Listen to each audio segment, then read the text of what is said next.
कांग्रेस ने प्रधानमंत्री नरेंद्र मोदी के बिहार दौरे के मद्देनजर बुधवार को राज्य से संबंधित कुछ विषयों को लेकर उन पर निशाना साधा और सवाल किया कि उन्होंने अपने वादे के मुताबिक बिहार को अब तक विशेष राज्य का दर्जा क्यों नहीं दिया।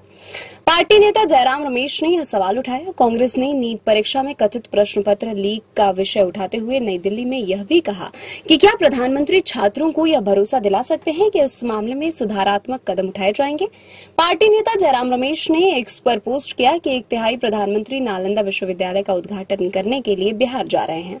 चुनाव अभियान के दौरान हमने उनसे कुछ सवाल पूछे थे। हम आशा करते हैं कि वे अब इनके उत्तर देंगे। उन्होंने सवाल किया कि प्रधानमंत्री के वादे के अनुरूप बिहार को विशेष राज्य का दर्जा क्यों नहीं दिया गया। कांग्रेस महासचिव ने कहा कि 2014 में जब मोदी प्रधानमंत्री पद के उम्मीदवार थे तब उन्होंने कई बार बिहार को विशेष राज्य का दर्जा देने का वादा किया था। केंद्र की अपनी बहुआयामी गरीबी सूचकांक रिपोर्ट के अनुसार बिहार भारत का सबसे गरीब राज्य है। राज्य की 52% आबादी की ठीक से स्वास्थ्य और शिक्षा सुविधा तक नहीं पहुंच पाती है। रमेश ने कहा कि 10 साल तक केंद्र में और करीब 20 साल तक राज्य में शासन करने के बाद भी सरकार विशेष राज्य का दर्जा देने में क्यों नाकाम रही।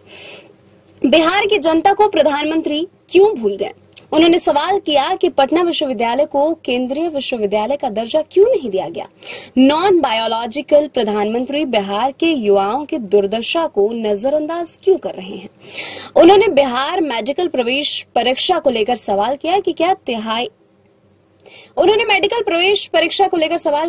1/3 प्रधानमंत्री लीक के पुष्टि या खंडन कर सकते हैं और छात्रों से वादा कर सकते हैं कि सुधारात्मक कार्रवाई की जाएगी।